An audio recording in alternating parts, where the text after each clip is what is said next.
भारतीय कानून के तहत अगर कोई भी लावारिस डेड बॉडी पुलिस को बरामद होती है तो पुलिस उस डेड बॉडी को 72 घंटों तक अपने पास रख सकती है। और अगर इन 3 दिनों के अंदर उस डेड बॉडी का शिनाख्त नहीं हो पाता है तो खुद पुलिस ही उसका अंतिम संस्कार कर देती है। आज की कहानी में पुलिस को एक लावारिस डेड बॉडी बरामद तो होती है, पर अगले ही दिन कुछ लोग थाने में पहुंच जाते हैं और पुलिस वालों से कहते हैं कि साहब, मरने वाला व्यक्ति हमारे दूर का रिश्तेदार है। उसका कुछ प्रमाण पत्र भी दिखाते हैं। पुलिस सारा प्रमाण पत्र देखने के बाद डेड बॉडी उनके हवाले कर देती है। वे लोग भी डेड बॉडी को लाने के बाद उसका अंतिम संस्कार भी कर देते हैं। लेकिन तभी अगले दिन एक और व्यक्ति थाने में पहुंचता है और पुलिस वालों से कहता है कि साहब, आप लोग को जो डेड बॉडी बरामद हुआ है, दरअसल वो कोई और नहीं बल्कि मेरा ही भाई है। जैसे इस तरह की बातें कहता है, ये सुनकर पुलिस को भी बड़ा अजीब सा लगता है। पुलिस कहती है कि क्या तुम्हारे पास उसका कोई प्रमाण पत्र है? वो व्यक्ति भी कई तरह का प्रमाण पत्र दिखाता है, जिसे देखने के बाद पुलिस भी कंफ्यूज हो जाती है। लेकिन पुलिस जब इस केस की जांच पड़ताल करना शुरू करती है तो एक ऐसी सच्चाई सामने निकल कर आती है जिसे सुनने के बाद खुद पुलिस भी चौंक जाती है। नमस्कार, आदाब, मैं हसमुद्दीन और आप देख रहे हैं सफ़र क्राइम तक।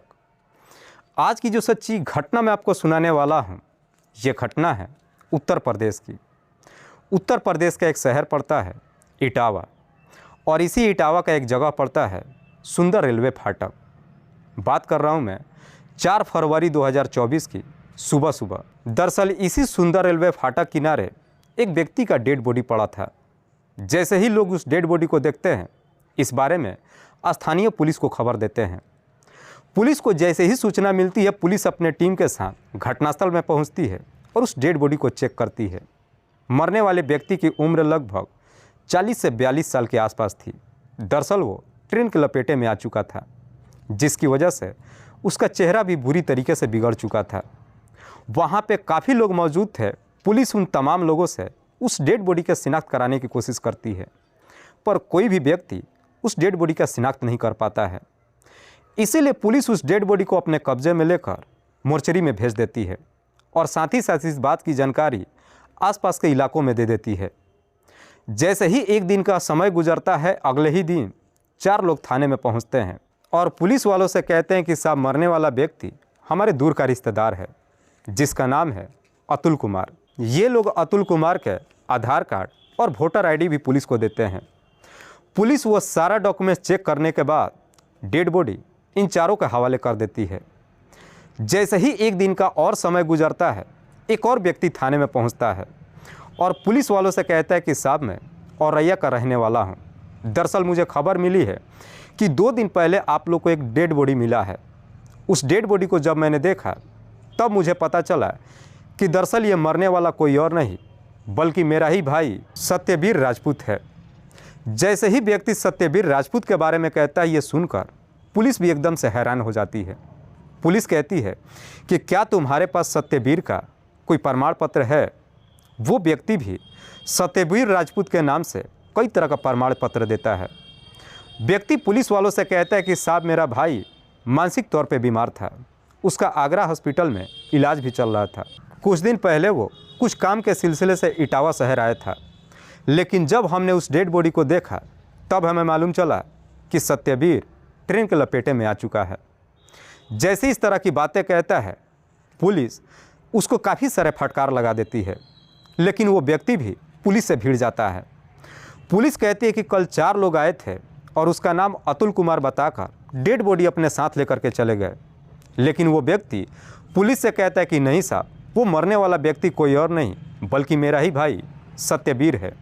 अगर आपको यकीन नहीं है तो आप आगरा हॉस्पिटल में जाकर पूछताछ भी कर सकते हैं। पुलिस भी उस व्यक्ति की बात मान लेती है और आगरा के उस हॉस्पिटल में जाती है जहां पे सत्यवीर का इलाज चल रहा था। पुलिस जब जाकर के हॉस्पिटल में जांच पड़ताल करती है तब पुलिस को मालूम चलता है कि वाकई में मरने वाला व्यक्ति कोई और नहीं बल्कि सत्यवीर था। जैसे ही सत्यवीर का शिनाख्त हो जाता है, उसके बाद से पुलिस जो 4 लोग आकर के अतुल कुमार के नाम पे डॉक्यूमेंट्स दे करके गए थे, उसके आधार कार्ड और वोटर आईडी को चेक करती है। लेकिन पुलिस जब अतुल कुमार के नाम से आधार कार्ड और वोटर आईडी को चेक करती है तब पुलिस को मालूम चलता है कि दरअसल वो सारा डॉक्यूमेंट फर्जी था।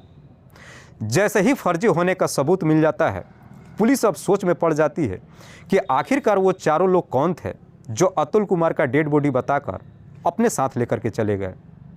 उसके बाद से पुलिस उन चारों को ढूंढना शुरू करती है, लेकिन उन चारों का कहीं कुछ पता नहीं चलता है। पुलिस ढूंढते हुए अपनी जगह से जैसे ही थोड़ी दूरी पर जाती है, पुलिस को एक सीसीटीवी दिखाई देता है। पुलिस जब उस सीसीटीवी की रिकॉर्डिंग को चेक करती है, आखिरकार उस सीसीटीवी में चारों दिखाई दे देते हैं। उनमें से 3 की तो पहचान नहीं होती है, लेकिन एक के बारे में पुलिस को मालूम चल जाता है। दरअसल उस व्यक्ति का नाम है हेतराम मित्तल। हेतराम, जिसकी उम्र है लगभग 50 साल, जो इटावा शहर का रहने वाला है। हेतराम जो पेशे से एक वकील है।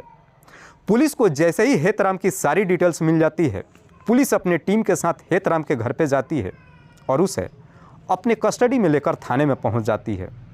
और सबसे पहले हेतराम से पूछताछ करती है कि तुम्हारे साथ 3 लोग जो आए थे वो कौन है, और तुम उस डेड बॉडी का अतुल कुमार का नाम बताकर अपने साथ क्यों लेकर के गए थे। हेतराम सारी सच्चाई पुलिस के सामने बड़ी आसानी से कबूल कर लेता है, लेकिन हेतराम जब इसकी पूरी कहानी बताता है तो वाकई में सुनने के बाद पुलिस भी हैरान रह जाती है। हेतराम जो ऑलरेडी शादीशुदा है, हेतराम की पत्नी का नाम है शिखा अग्रवाल। हेतराम के 2 बच्चे भी हैं, लेकिन हेतराम का अपने ही इलाके की रहने वाली एक 22 साल की लड़की मुस्कान आस्था से प्रेम प्रसंग शुरू हो जाता है। मुस्कान जो ऑलरेडी शादीशुदा है। मुस्कान के पति का नाम है अतुल कुमार। हेतराम का जब मुस्कान के साथ प्रेम प्रसंग शुरू होता है, इस बात की जानकारी मुस्कान के ससुराल वालों को भी मालूम चल जाता है, लेकिन हेतराम और मुस्कान शादी करने का फैसला कर लेते हैं। मुस्कान भी हेतराम से शादी करने के लिए सिर्फ इसलिए तैयार हो जाती है क्योंकि मुस्कान को लगता है कि हेतराम के पास ढेरों सारी दौलत है। लेकिन इस बात की जानकारी जैसे ही मुस्कान के ससुराल वालों को मालूम चलता है, मुस्कान के ऊपर दबाव ही नहीं डालते हैं, बल्कि हेतराम के ऊपर मुकदमा भी दर्ज कर देते हैं। लेकिन इसके बावजूद भी हेतराम पीछे नहीं हटता है, ना ही मुस्कान पीछे हटती है। मुस्कान आकर के हेतराम से कहती है कि मेरे पति को रहते हुए हम दोनों कभी शादी नहीं कर सकते हैं। इस पे हेतराम मुस्कान को सुझाव देते हुए कहता है कि क्यों ना तुम्हारे पति को इस दुनिया से हटा देते हैं, उसके बाद से हम दोनों शादी कर लेते हैं। लेकिन जैसे ही मुस्कान के पति को मारने की बात कहता है, मुस्कान एकदम से डर जाती है। मुस्कान कहती है कि अगर मेरी पति की हत्या की गई, हम पकड़े जाएंगे और उसके बाद से हमें जेल भी जाना होगा, कोई और रास्ता निकालो। जब कुछ दिन का समय गुजरता है, आखिरकार एक दिन हेतराम फिर से मुस्कान से मुलाकात करता है और कहता है कि मेरे पास एक बेहतर प्लान है, क्यों ना तुम्हारे पति के नाम पर एक कोई डेड बॉडी हम बरामद करते हैं, उसका अंतिम संस्कार भी कर देंगे, सबको लगेगा कि तुम्हारे पति की मौत हो गई, फिर उसके बाद से हम शादी भी कर लेंगे। जब इस तरह का प्लान मुस्कान के सामने रखता है, मुस्कान को अच्छा तो लगता है, लेकिन साथ ही साथ मुस्कान हेतराम के सामने सवाल खड़ा कर देती है कि डेड बॉडी आएगा कहाँ से। हेतराम कहता है कि तुम उसकी फिक्र ना करो। उसके बाद से हेतराम एक डेड बॉडी के फिराक में लग जाता है।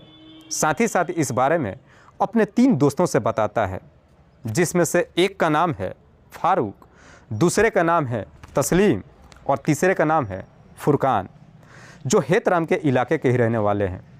उसके बाद से ये चारों मिलकर के सबसे पहले अतुल के नाम पे आधार कार्ड और वोटर आईडी का फर्जी डॉक्यूमेंट्स तैयार करते हैं और फिर एक डेड बॉडी के फिराक में लग जाते हैं।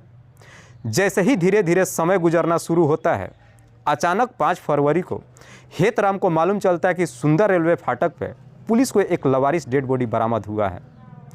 इससे पहले कि सत्यवीर के घर परिवार वाले पुलिस से जाकर के कांटेक्ट करते, हेतराम अपने तीनों दोस्तों को लेकर के थाने में पहुंच जाता है और अतुल कुमार के नाम पर आधार कार्ड वोटर आईडी पुलिस वालों को दिखाते हुए कहता है कि साहब अतुल कुमार हमारे दूर का रिश्तेदार है।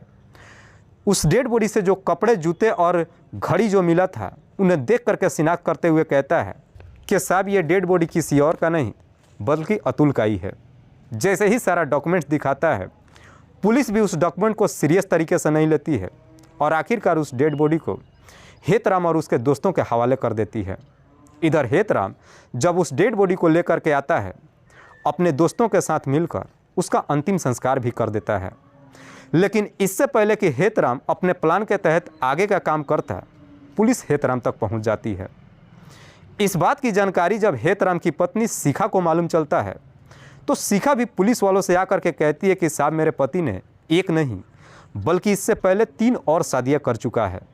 दरअसल मेरा पति भोली भाली लड़कियों से, पैसे वाली लड़कियों से शादी करता है, कुछ दिन उनके साथ समय बिताता है, उनके इज्जत के साथ खिलवाड़ करता है और सारा पैसा लूटने के बाद उन्हें घर से बाहर निकाल देता है। मैं भी अपने पति से काफ़ी तंग आ चुकी हूँ, इसीलिए मैं भी अपने पति पे मुकदमा दर्ज करा चुकी हूँ। वाकई में हेतराम जब ये पूरी कहानी पुलिस वालों को बताता है, पुलिस हेतराम के तहरीर पे हेतराम के तीनों दोस्तों को भी अपने कस्टडी में लेकर आती है। फिलहाल पुलिस इन चारों आरोपियों को अपने कस्टडी में लेकर अगले दिन इन्हें जिला अदालत में पेश करती है, जहां से इन सबको जेल भेज दिया जाता है। दोस्तों, इस पूरी घटना के बारे में आप क्या सोचते हैं? आप अपनी राय हमें कमेंट बॉक्स में ज़रूर दीजिएगा। तब तक के लिए जय हिंद, जय भारत।